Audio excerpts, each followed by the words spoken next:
470W, a little bit different than the 75. Not by much, but enough, I guess. Video is warranted.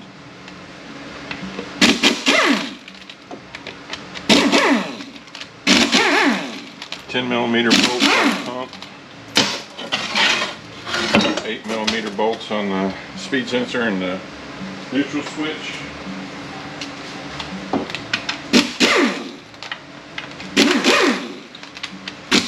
You only got one speed sensor on this one.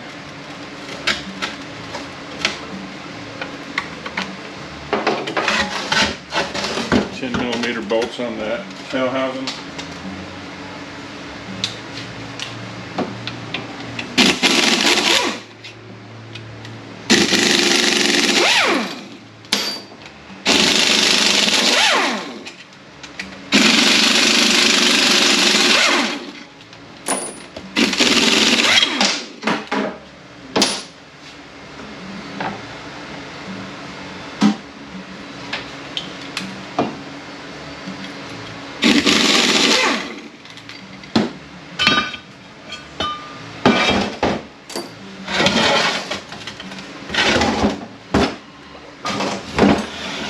$10mm on the pan.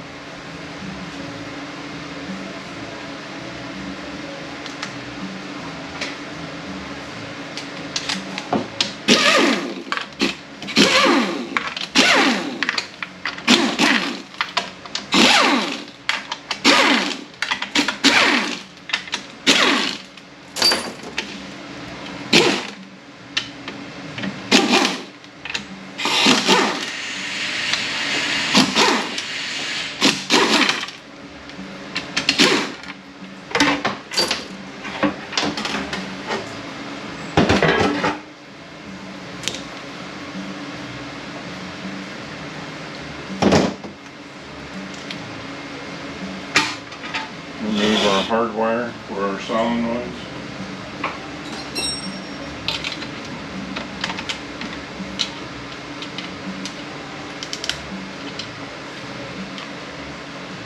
Earlier models had a regular wires that went on here. 8mm bolts on our valve body.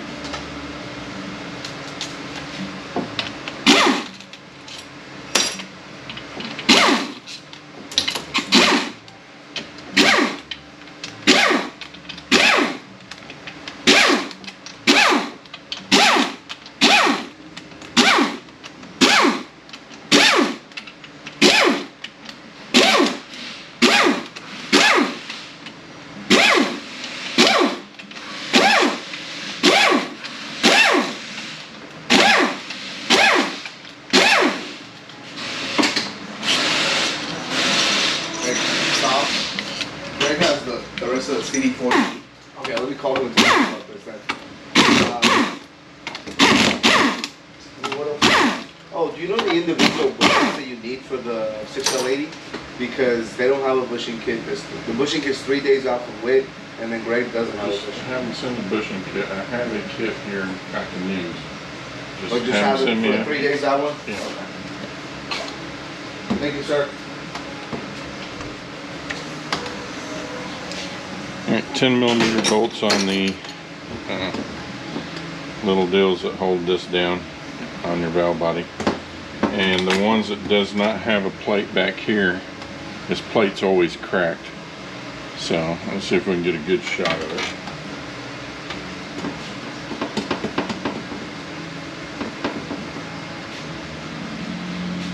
And where's our little, oh, this little thing right here, this little tip of this beats on this plate right here. And I don't know if you can see that, but it dimpled it. But right in those dimples, there'll be cracks, and depending on how long it's gone on, is how bad those cracks will be. But every one of these will be cracked.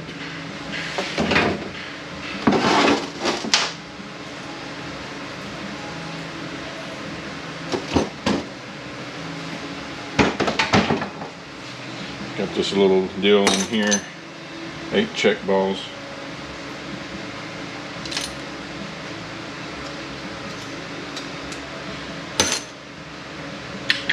Accumulators, these are fairly bad about being bad, especially if you get water in them. You need to replace anything that's rubber.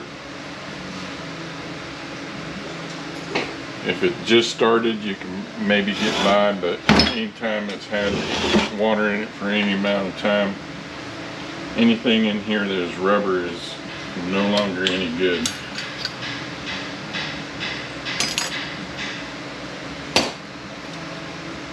Two springs here. This still feels pretty good. Now this snap ring here is real bad about breaking. If it's broken, I have a video on how to get that out of there.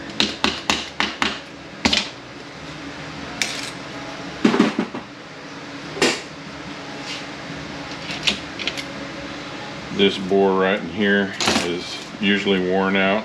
I used to check them. I have a pin that I stick in there. I kept an old pin off of here, and I use it to check how bad it is. I don't even check them anymore. I just put a Sonax servo pin in them. If it's not bad right now, it will be.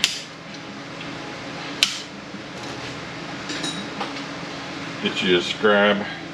There's a little hook on this snap ring here. You just get underneath it and pull it out.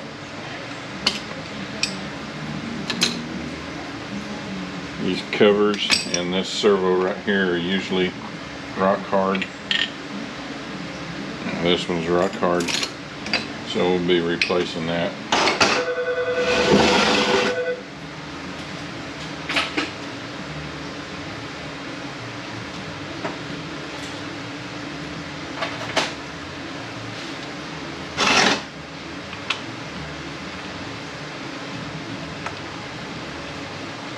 And you can put a pump puller. There's 2 threaded holes here. I don't use a pump puller. I just get a bolt that fits in there and get my heel bar, get it started.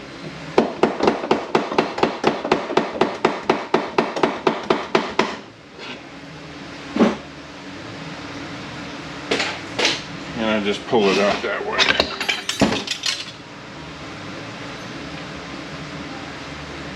Fairly common problem right there.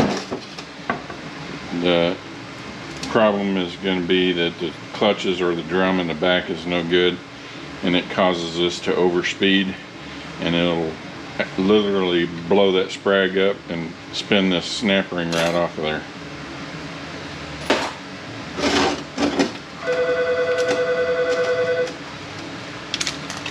Usually it tears up this washer. This one's okay. Here's a number on the back. Yellow ones should be a number 3. Yep, number 3.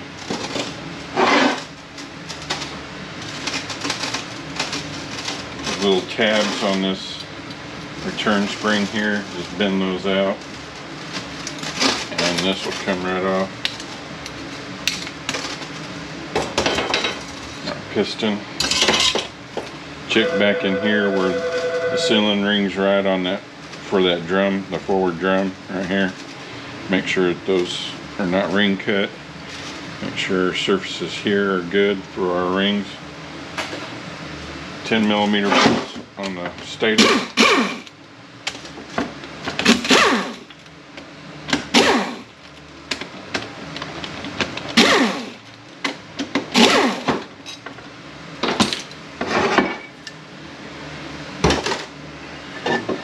Make sure we don't have too much play in the pocket here. It looks pretty good. Bevel over the inner gear goes down. Make sure where your converter rides is not all eat up.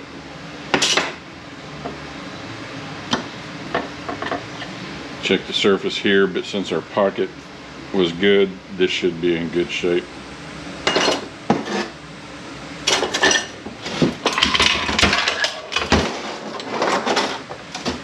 Overdrive band, burnt, almost always burnt. This rattle clip is not in the earlier models. They're intermediate. Check our sprag, still working. It's going to turn clockwise, lock counterclockwise. Reverse drum, make sure our sealing ring surface in here is okay. Bushings look okay.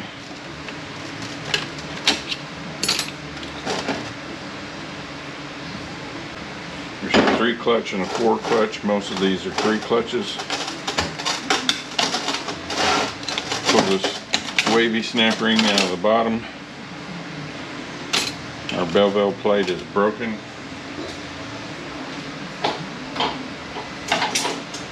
See if we can get this up out of there. Usually this just comes right out. Since it's broke, it's spread out. So we need a bevel plate. Alright, so And just use a screwdriver to pull my piston out. The bearing here that goes between the two. Check the surface of our drum. It's a little messed up, but we can salvage that. These drums are horrible about cracking right here.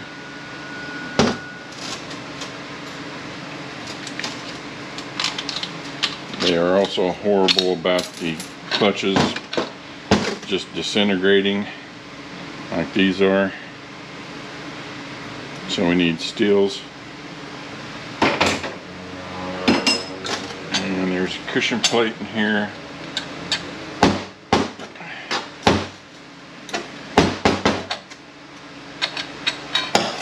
There we go.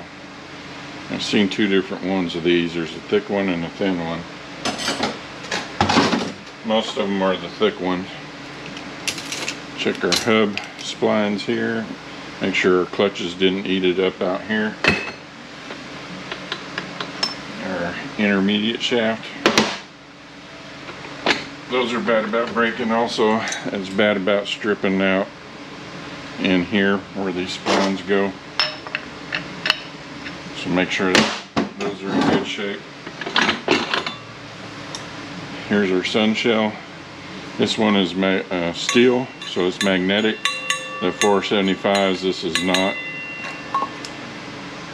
And right in here where our reverse drum goes is a little eat up. This is still usable. This is not that bad. Make sure our bushings are okay, our gears aren't chipped. Gear trains are horribly bad about going bad in these. The bearings will blow up and take the gear train out.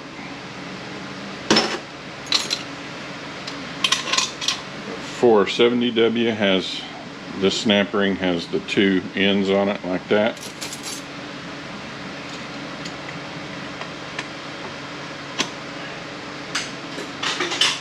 This anti-clunk spring that's in here, dig it out of the case. It goes up in that corner right there.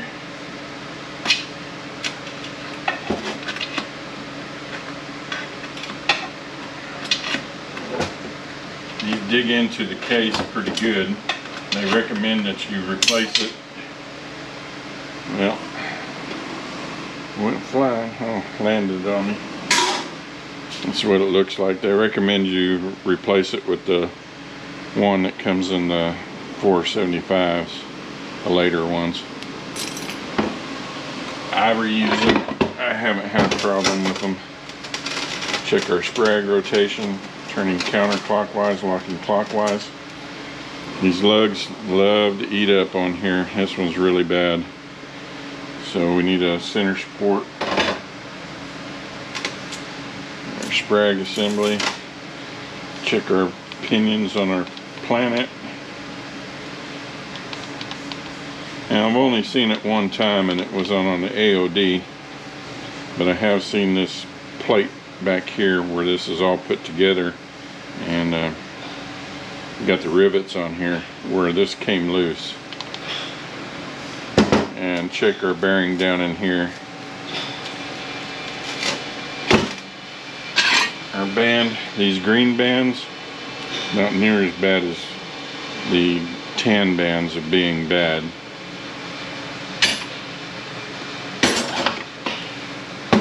This overdrive direct drum, most of these are bad. See the play right there, that's halfway eat out. If they don't eat out here, they'll split in half back here. This bearing will blow up. Or this bearing here, check our hub, make sure our clutches aren't bad. This bearing here loves to blow up too. So we'll put a new bearing there.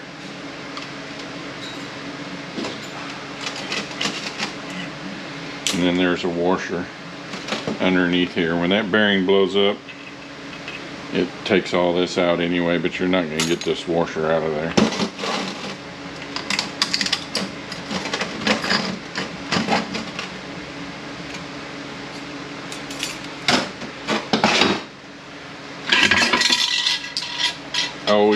Always replace the case bushing on these.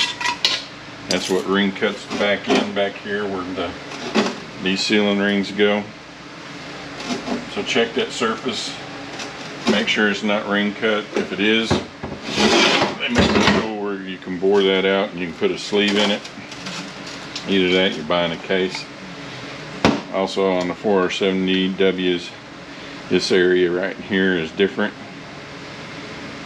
and has these holes where the 75 does not. These lugs come up further. And we're looking good there. And let me go take these two drums apart. There's your snap ring, container, return spring, and our piston. You see the clutches got worn down so far that the piston come up past the surface right here, and when it went back down it cut the lip seal. Our snap ring, return spring, and piston for our overdrive direct drum.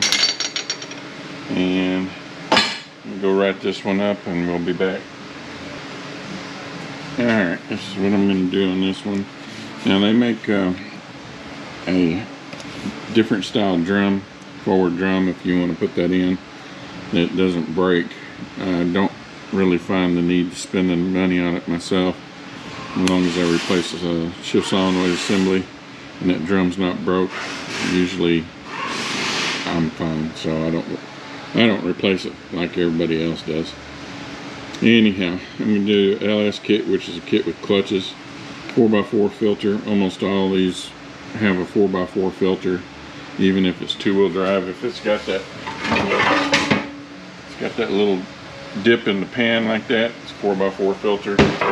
Do not try to use a two-wheel drive filter on it. Pump bushing, case bushing, those two have to be replaced no matter what.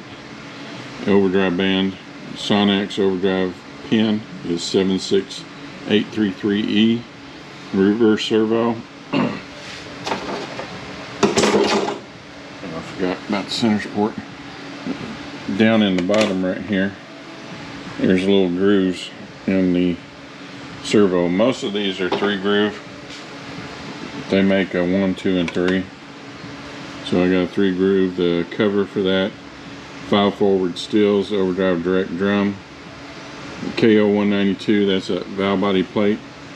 They make a KO92, and if you just say that you want that plate, they're going to send you a KO92, and it has a oversized hole drilled in the plate.